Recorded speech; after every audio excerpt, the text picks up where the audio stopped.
Hello everyone and welcome back to another video from Wake&Tech. In this video, I'm going to show you how to set your destination on the Lyft application. So let's get started right away. First of all, open up the Lyft app on your device.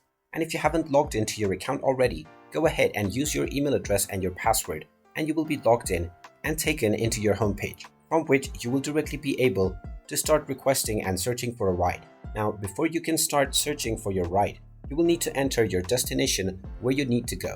Now, once you have entered your current destination or provided your GPS access, you will see the screen where you can type in your destination.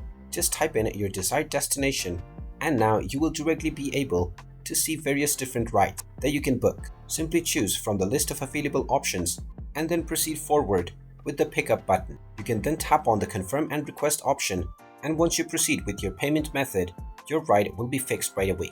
And there you have it. That is how easy it is to set up your destination on Lyft. If you find this video helpful, make sure you hit that like button and subscribe to our channel if you haven't done so already. Also ring that notification bell to never miss another update from us. Thank you for watching, and I will see you again in the next video.